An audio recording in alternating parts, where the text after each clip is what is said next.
আসসালামু আলাইকুম friends, welcome back to my channel. তো আজ আমি পেঁয়াজ ও ডিম দিয়ে দারুণ মজার স্প্রিং রোল তৈরি করে দেখাবো। তো প্রথমে গ্যাস চুলা অন করে একটি কড়াই বসিয়ে দিয়েছি আর দিয়ে দিলাম 1 চা চামচ মতো রান্নার তেল। তো তেলটা গরম হয়ে যাওয়ার পরে এখানে আমি দিয়ে দিচ্ছি পেঁয়াজ কুচি। তো এখানে আমি 2 থেকে 3টে পেঁয়াজ নিয়েছি মিডিয়াম সাইজের, আপনারা চাইলে কম বেশি করে নিতে পারেন।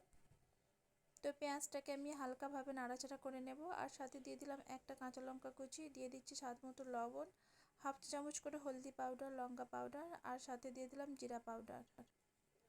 তো এখানে আমি মশলাগুলো খুবই অল্প অল্প করে দিয়েছি আর সাথে দিয়ে দিলাম হাফ চা চামচ মতো আদা রসুনের পেস্ট। তো আপনারা যদি একটু ঝাল খেতে পছন্দ করেন তাহলে সে একটু ঝালের মাত্রাটা বাড়িয়ে দিতে পারেন। তো মিডিয়াম ফ্লেমে রেখে হালকাভাবে নেড়ে চেড়ে নিচ্ছি। এখানে পেঁয়াজটা খুব বেশি ভাজবো না, হালকা কাঁচা কাঁচা ভাব থাকবে। আর সাথে আমি দিয়ে দিলাম একটা ডিম। তো একটা ডিম আর সাথে পেঁয়াজে দারুণ লাগবে এই স্প্রিং রোলটা। আপনারা যদি না এভাবে বানিয়ে থাকেন একবার হলেও বানিয়ে নিতে পারেন আর খুবই সহজভাবে বানিয়ে নিতে পারবেন। তো এখানে আমি ডিমটা দিয়ে দেওয়ার পরে নেড়ে নিচ্ছি।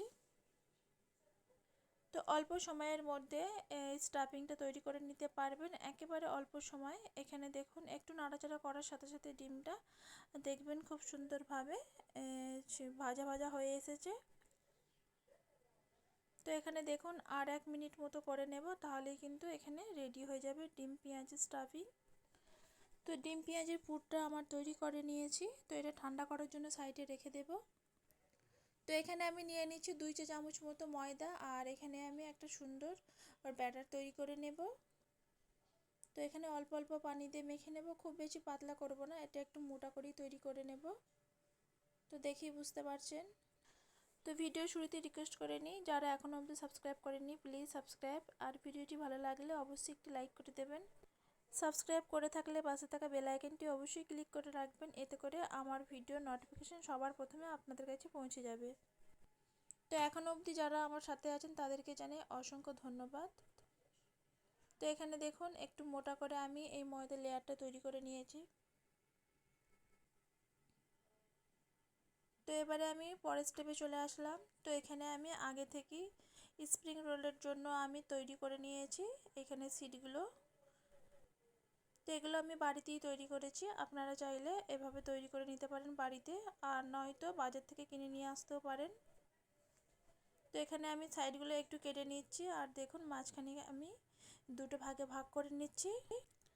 তো একটা সিট অনেকটা বড় করে আমি তৈরি করেছিলাম, তো একটা করলে অনেকটা মোটা হয়ে যাবে, তো দুটো ভাগে ভাগ করে করলে দেখবেন খুব সুন্দরভাবে তৈরি হবে।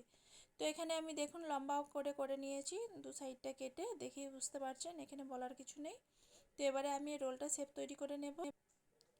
আপনারা আপনাদের পছন্দ মতো রোলের শেপ তৈরি করে নেবেন। তো এখানে দেখুন ময়দার আর যে আগে থেকে একটা ব্যাটার তৈরি করে রেখেছিলাম সেটা দেখুন আমি চারিদিকটা লাগিয়ে নিচ্ছি। তো এভাবে না লাগিয়ে নিলে ভাজার সময় দেখবেন খুলে যেতে পারে। আর এখানে আমি দেখুন সাইডটা একটু ফোল্ড করে নিচ্ছি। আপনারা আপনাদের পছন্দ মতো রোল করে নেবেন, এটা আমি শুরুতেই বলে দিচ্ছি।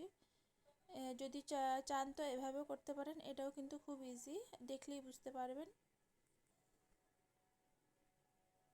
তো সামনেটা একটু আমি ময়দার আর ব্যাটারটা লাগিয়ে দিলাম, দিয়ে এবার দেখুন ফোল্ড করে তৈরি করে নিলাম। অনেক সহজ এই রোলটা তৈরি করা, দেখলেই বুঝতে পারবেন। তো বাকি সব কটাও আমি বানিয়ে নিয়েছি। তারপরে এখানে গ্যাস চুলা অন করে আমি কড়াই বসিয়ে দিয়েছি আর এখানে দিয়ে দিচ্ছি 1 কাপ পরিমাণে তেল। তো তেলটা গরম হয়ে যাবার পরে এখানে আমি এই রোলগুলোকে ভেজে নেব। তো তেলটা গরম হয়ে যাবার পরে গ্যাসের ফ্লেমটাকে মিডিয়ামে রেখে দিয়ে ভেজে নিতে হবে। তো গ্যাসের ফ্লেমটাকে মিডিয়ামে রেখে এই কাজটি করতে হবে, আর হাইয়ে রেখে দিলে দেখবেন ওপরটা তাড়াতাড়ি লাল কালার চলে এসেছে, লালচে কালার, আর দেখবেন ভিতরটা কাঁচা হয়ে থাকবে। আর এইটা যদি মিডিয়ামে রেখে ভাজেন দেখবেন অনেকটা ক্রিসপি আর মুচমুচে হবে।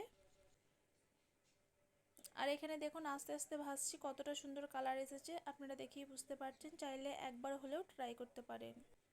পেঁয়াজের সাথে ডিমের স্টাফিংটা ভরে এভাবে রোল তৈরি করা খুবই ইজি আর খুবই সহজ একটি রেসিপি। ঘরে যে কোনো জিনিস দিয়ে আপনারা এইভাবে তৈরি করে নিতে পারবেন। অনিয়ন স্প্রিং রোল বা এগ স্প্রিং রোল। তো এখানে আমার নাস্তাগুলো সব ভাজা হয়ে গেছে। এবার আপনারা গরম গরম চায়ের সাথে শসার সাথে পরিবেশন করতে পারেন। এখানে আমি একটা ভেঙে দেখাচ্ছি, দেখুন কতটা ক্রিসপি আর কতটা মুচমুচে হয়েছে। তো এই ছোট্ট ভিডিওটি যদি আপনাদের কাছে একটু ভালো লেগে থাকে প্লিজ লাইক কমেন্ট শেয়ার। ভিডিওটিকে আর বেশি বড় করলাম না, এখানেই শেষ করলাম। আল্লাহ হাফিজ।